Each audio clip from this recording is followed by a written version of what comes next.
Allez, retour sur notre plateau ici au salon Habitat et Bois, en plein cœur du salon, sur le stand de la FIBois Grand Est, c'est l'interprofession. Merci encore à eux et merci à toute notre équipe technique d'avoir monté ce plateau dans des conditions toujours difficiles en salon. Nous ont rejoint sur le plateau Anne-Claire Goulon, bonjour. Bonjour. Vous êtes la co-gérante du groupe Livio. Groupe Livio, en quelques mots, un acteur important du BTP sur notre département et plus largement. Une dizaine d'entreprises, de filiales allant du génie civil au bâtiment, avec des métiers de secondes œuvres.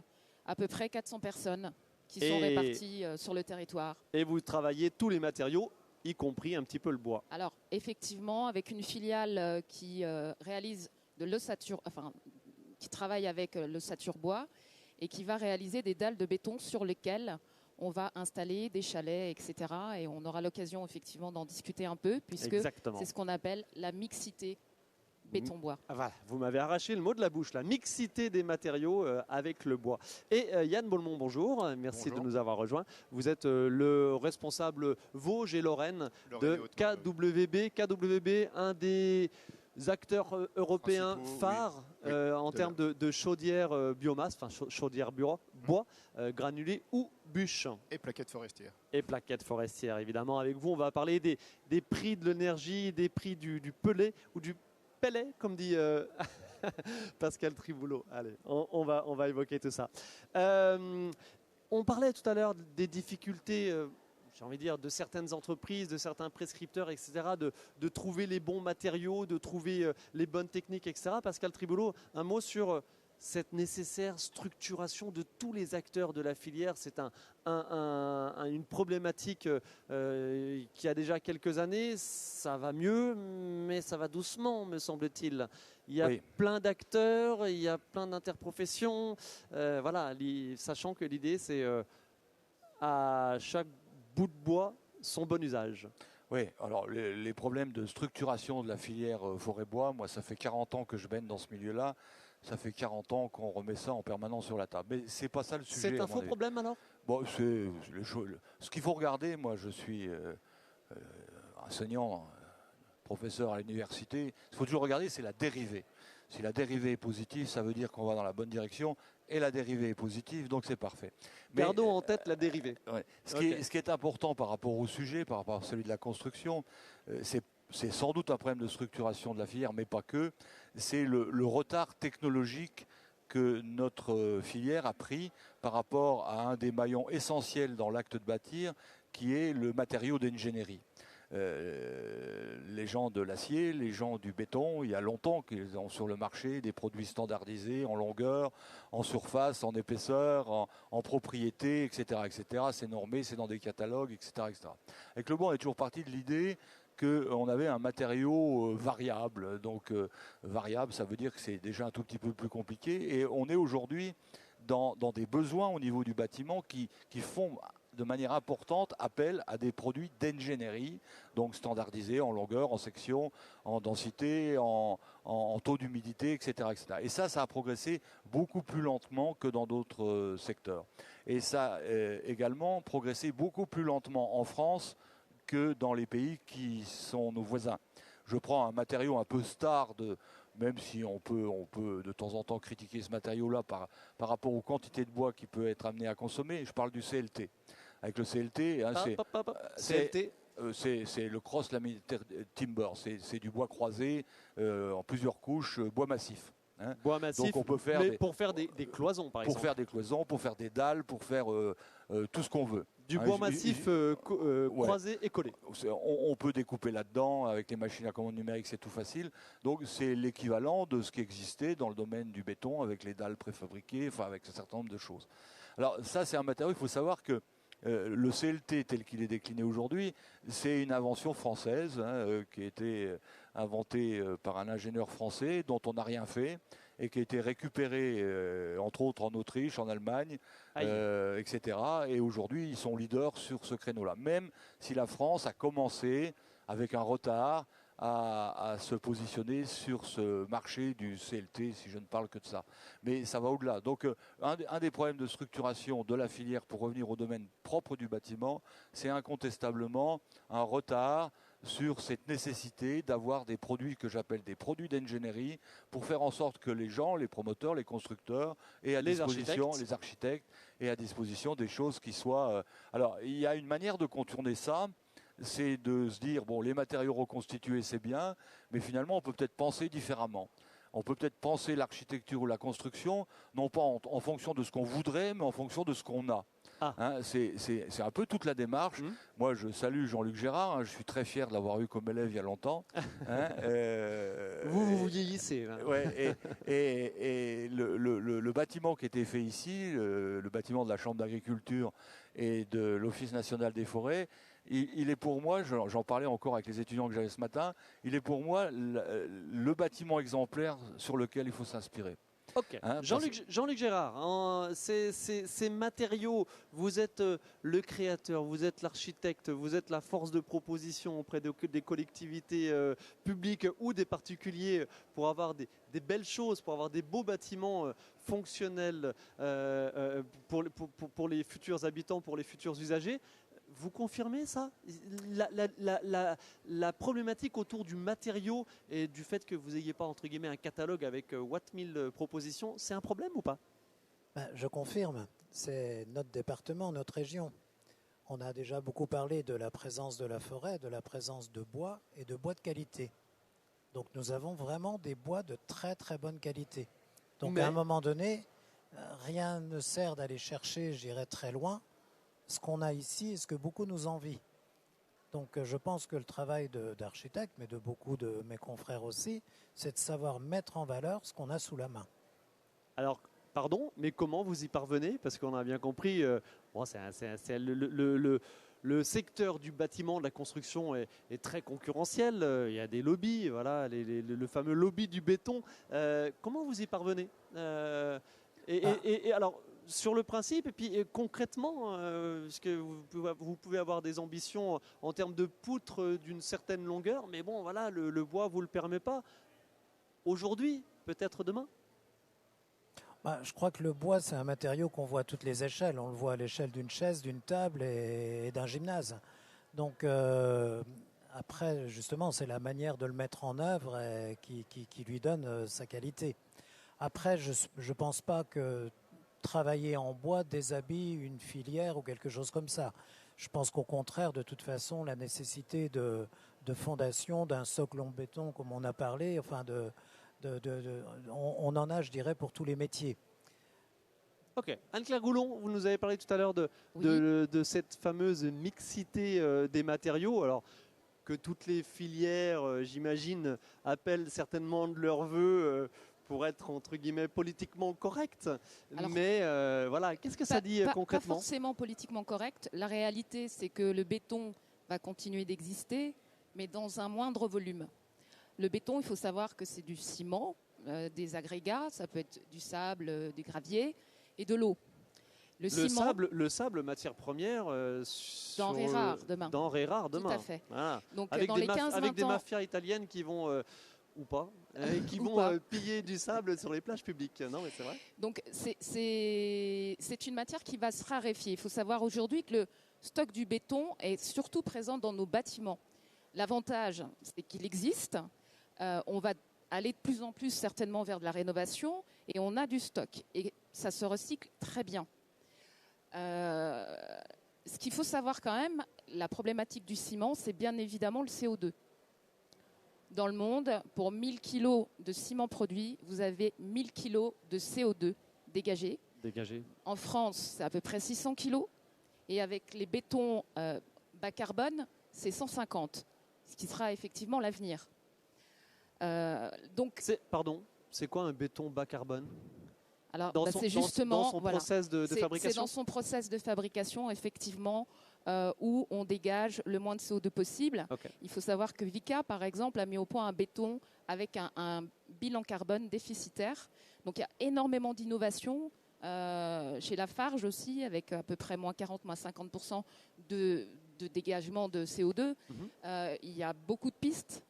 Et d'ailleurs, Livio a déjà testé une dalle pour Total Aubryon en bas carbone. Et bien évidemment, en 2023, nous allons proposer aussi ce type de béton. En fait, le béton, apporte une stabilité, bien évidemment, pour la partie des fondations, pour une tenue thermique aussi d'un mur, pour du génie civil.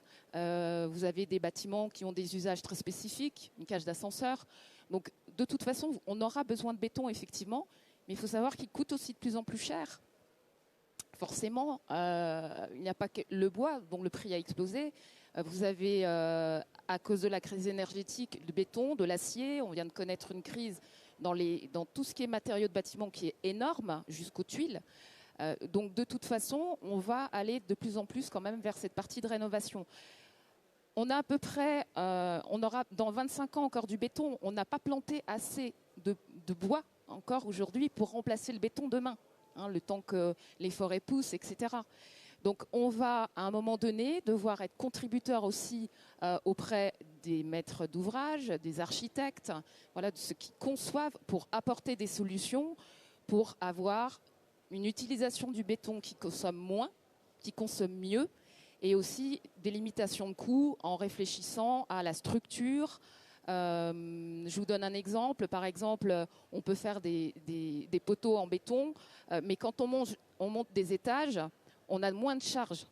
Donc pourquoi on ferait la même épaisseur au rez-de-chaussée qu'au premier étage, etc., etc. Alors, je me permets juste de repréciser, Pascal Trivolo, Anne-Claire Goulon vient de dire le temps que la forêt pousse. On l'a vu tout à l'heure, la forêt, elle pousse largement suffisamment. Et tant mieux. C'est sa récolte et son exploitation qui est aujourd'hui insuffisante. Oui. Je me permets de préciser, c'est important dans tout le processus. Si on pouvait bannir le terme exploitation, ça me... Qu'est-ce que vous préférez, récolte? La récolte, ça va très bien. Ok, bon, ok. Allez, on va parler de récolte. Anne-Claire Goulon, merci beaucoup pour toutes ces précisions autour de la mixité des matériaux. Qui dit matériaux, on pense évidemment au bois énergie. Alors, ce n'est pas un matériau de construction, mais c'est un matériau d'énergie, bien évidemment. Yann Bolmont, vous êtes revendeur, installateur sur notre département et en Lorraine de chaudières KWB. Chaudières, donc vous l'avez dit tout à l'heure, qui fonctionne avec des granulés, avec du bois bûche et vous avez dit la plaquette forestière. Et de la plaquette, voilà, je cherchais le terme plaquette. Le marché est littéralement noyé sous la demande aujourd'hui. On va voir quelques images, si vous voulez bien, de producteurs ou revendeurs de pellets. C'était du côté de Grange-au-Monzet et de Golbet. On a fait un reportage il n'y a pas très longtemps dans notre journal. La problématique, c'est qu'il y a eu un gros boom fin 2019 et depuis 2019 et sur 2020 et 2021. Il y a eu une très très forte demande, pas forcément sur le chauffage central, bizarrement, mais sur le poêle à granulés qui a pris énormément d'ampleur. Chez KWB, on est vraiment sur la chaudière à biomasse de 8 à 300 kW, donc on a une gamme de produits. En image, on voit la scierie Germain-Mougenot, pardon, à Saulx-sur-Meuslat, qui est installée il n'y a pas très longtemps, évidemment, cette unité de production de pellets. Et cette forte demande, malheureusement, elle est sur tout le territoire. Donc la forêt n'est pas forcément présente à la même échelle que dans le Grand Est sur le territoire. Et il a fallu exporter ce granulé-là dans d'autres régions françaises déjà. La problématique est arrivée par la forte demande. Et les unités de granulation ne sont pas, je pense, en capacité de répondre à la demande des installations vendues. Alors pardon, allez, je me fais l'avocat du diable. Est-ce que ça justifie cette hausse exponentielle du prix? On est passé de très grosso modo de 210, 250 à, je vais arrondir à 800. Et ça va peut-être encore prendre quelques euros jusqu'à la fin de l'année. C'est le prix de la tonne en un an. 250, 800, ça fait mal. Après l'explication... j'oserais pas ou je vais oser parler de spéculation à un moment donné, mais de certains acteurs. Voilà. Mais moi, étant acteur chaudiériste, forcément, je suis impacté directement, donc je peux le dire très sereinement. J'ai aucune part dans ce domaine-là, mais sans granulés, je ne vends pas d'installation non plus granulée. Et c'est pour ça que les dérivés bois-bûche qui existent encore, il y a une très très forte demande sur le bois-bûche avec des installations de qualité et la plaquette forestière qui prend de plus en plus de place. C'est encore très méconnu au niveau du particulier, mais des gymnases, des EHPAD ont également besoin d'énormément d'énergie. C'est justement presque ce domaine-là qui est impacté directement par la hausse de l'énergie. On n'a pas encore parlé sur notre antenne de l'évolution des prix du bois bûche pour ceux qui se chauffent avec des bûches de 30 ou des bûches de 50. Qu'en est-il exactement? Ça pas. Alors, Pour les courageux, l'affouage, les affouagistes, ils n'ont pas été trop impactés. Les courageux pourront toujours faire leur bois, leur ster de bois à peu près dans la même gamme de prix austère. Bon, on est dans un département rural, forestier, il y en a beaucoup qui le font, ça. mais c'est quand même pas la majorité, bien évidemment. Vous seriez très surpris. Je pense que les affouagistes sont en grand nombre.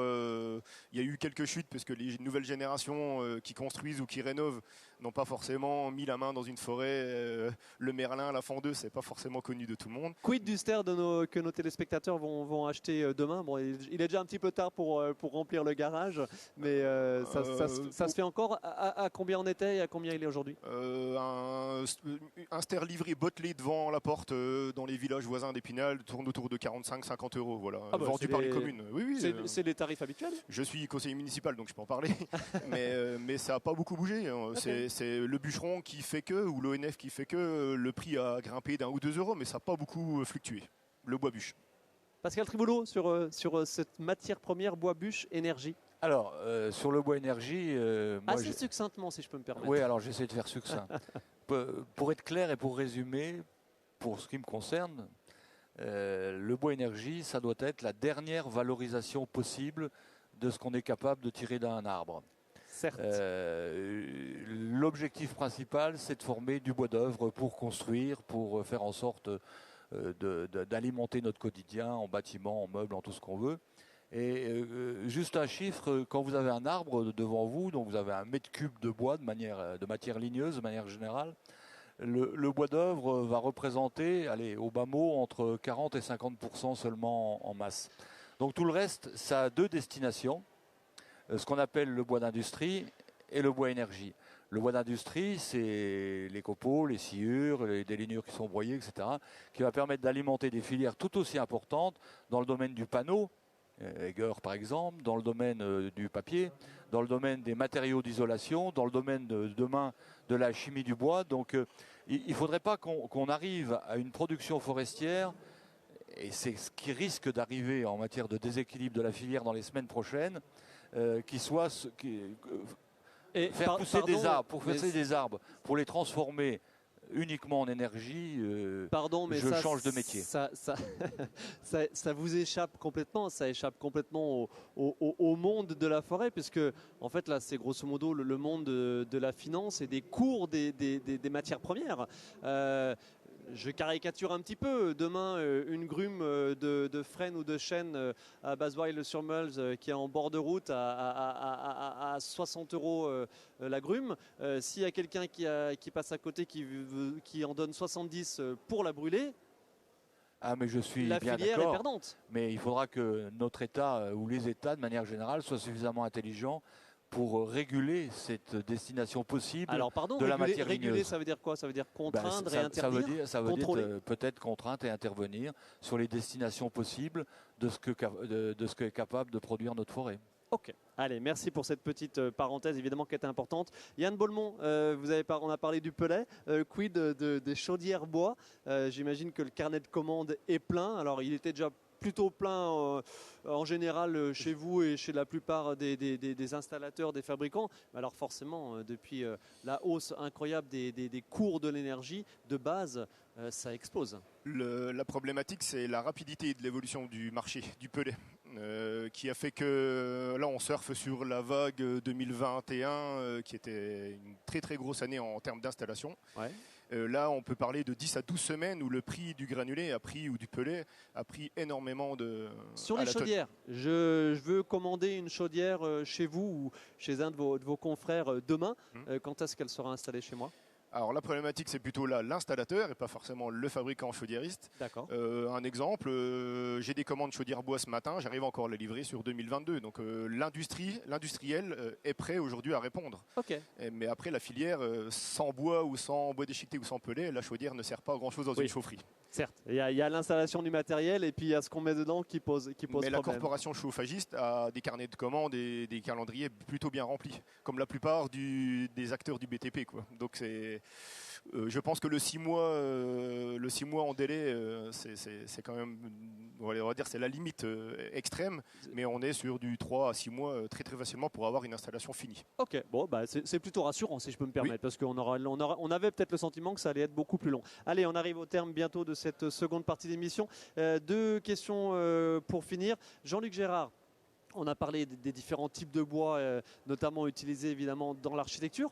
Vous me racontiez, vous avez une certaine tendance à utiliser de nouveau du bois massif et non pas du bois travaillé, évolué, comme le fameux lamelé collé, évidemment, qui peut être utilisé sur des longueurs importantes. Pourquoi cela? Pourquoi revenir au bois massif? Ben, il y a un terme un peu à la mode qui commence à être un peu galvaudé, c'est la frugalité. C'est-à-dire, c'est d'essayer, déjà sur un projet, c'est déjà de s'interroger sur sa pertinence et son ampleur. Déjà, on met de plus en plus en cause le programme ou la dimension d'un projet, parce que plus le projet est contenu, déjà plus il est frugal. D'accord. Ensuite, sur la manière de construire, c'est vrai que d'utiliser du bois massif qui prend le temps de sécher va user beaucoup moins d'énergie que de prendre un bois qu'on a transformé. Ceci est valable aussi bien pour la structure que pour la menuiserie bois interne. En menuiserie bois interne, un meuble est beaucoup plus intéressant d'avoir une alaise travaillée en massif plutôt que de retrouver un champ en plastique qui vient de terminer un panneau de particules. Alors, pardon, je me fais l'avocat du diable, ça vient un petit peu à l'encontre de ce qu'on pourrait imaginer en termes de recherche sur le matériau bois, sur la mixité des matériaux, etc. Ou De pas? toute façon, l'architecture a toujours manié beaucoup de mixité. D'accord. Donc je pense que l'un n'exclut pas l'autre. J'explique juste une tendance, mais une tendance qui est peut-être aussi personnelle, mais que je ressens.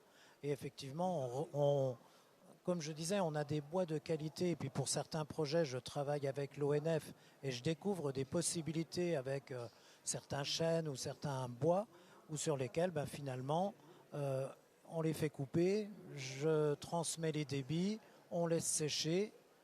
On fait presque le projet après. On commence à réfléchir à une façon de travailler un peu à l'envers, mais qui cette fois-ci utilise finalement dans la démarche très très peu d'énergie. Et qui remet au goût du jour et en exergue les difficultés ou plutôt les ambitions en termes d'assemblage des bois, d'assemblage d'une charpente, d'assemblage d'une ossature, d'un mur en ossature bois. Oui, là on retourne un peu à l'Instib dès qu'on parle d'assemblage, puisque là où ça craque, c'est justement tout le travail est là. Ok. Allez, Anne-Claire Goulon, dernière question, c'est pour vous. On ne peut pas parler du salon Habitat et Bois et parler de la filière sans parler des emplois. Voilà, oui. Le BTP en général et notamment les constructeurs bois, mais vraiment toutes les entreprises du BTP recherchent des bras. Absolument. C'est votre cas au groupe Livio. C'est notre cas. Donc le stand qui est au numéro 54 comporte toute l'équipe des ressources humaines avec justement des job dating. Et nous recrutons sur place. Nous avons 50 postes à pourvoir sur chantier. Alors, type de poste, très succinctement. Maçon, chef de chantier, électricien, peintre en bâtiment, etc., etc. Pourquoi vous ne trouvez pas? Alors, on a une image dans le BTP qui est peut-être celle qui date un peu de 30, 40 ans en arrière. Où on imagine souvent un maçon qui pousse une brouette ou qui porte des agglos et qui, à l'os, va monter un mur. Alors, ça a beaucoup changé, nos métiers ont beaucoup changé. Aujourd'hui, nous avons beaucoup de technologies sur les chantiers. Nous avons des drones qui nous servent justement à éviter de monter sur des couvertures pour regarder un petit peu des états des ouvrages. Nous avons des brouettes électriques, des talkie-walkie. Nous avons des exosquelettes pour nous aider à porter des charges. Et nous avons aussi, chez P12i, l'innovation de la stratoconception qui va diminuer de la matière à transporter et qui est pour pouvoir justement faire des formes. On peut faire une goutte d'eau, d'ailleurs, pour un architecte, en béton, qui utilise moins de matière et qui sont très facilement transportables. Donc on peut faire des pieux avec ces innovations, par exemple. L'appel est lancé, le groupe Livio, comme la plupart des entreprises sur notre département et plus globalement dans la grande région, évidemment, recherche des bras. Il y a évidemment énormément, on le répète aujourd'hui, de facilité pour se former. Pas que des bras, je tiens à le préciser justement parce que on se tourne aussi vers de l'inclusion. sur notre stand, c'est-à-dire que si vous avez à un moment donné même un trouble, un handicap léger, de l'audition, etc., ça n'empêche pas de venir dans ces métiers du bâtiment. Vous avez bien fait de le préciser. Merci, Merci. beaucoup. Merci pour allez, affaire à suivre évidemment ce secteur du BTP et de la construction bois en particulier. Nous arrivons au terme de cette émission. Je présente le livre de Pascal Triboulot, Le peuple du bois, regard croisé sur la forêt et le bois. On n'en avait pas encore parlé, il était grand temps. Donc un livre que vous avez réalisé avec Catherine Claude et des photos de Michel Laurent. L'idée, c'est quoi de ce bouquin qui fait 2 kilos 2 kg. Très rapidement. Si je dis que l'idée est née grâce à Vosges Télévisions, vous n'allez pas me croire et ça nous amènerait trop loin. Ah bah, mais arrêtez-vous là, c'est bien. Pardon. Mais globalement, c'est le côté insupportable de ce que peut être les récits sur la filière forêt-bois de gens, je ne parle pas des journalistes de Vosges Télévisions du Vosges Matin, mais des regards extérieurs. Et là, l'idée, c'est de laisser parler les gens de l'intérieur, de leur passion, de la manière dont ils vivent les choses, de leurs espoirs. Merci beaucoup Pascal Triboulot. Regard croisé sur la forêt et le bois, le peuple du bois. Et c'est aux éditions Signe. Voilà, merci à tous les cadres de votre participation à cette émission. Merci de nouveau à la FIBois Grand Est, c'est l'interprofession, de nous avoir de nouveau accueillis sur ce stand. Merci au salon de nous proposer et de nous offrir l'opportunité d'enregistrer ici. Merci à toute l'équipe technique qui a installé ce studio. On se retrouve très rapidement pour une nouvelle émission.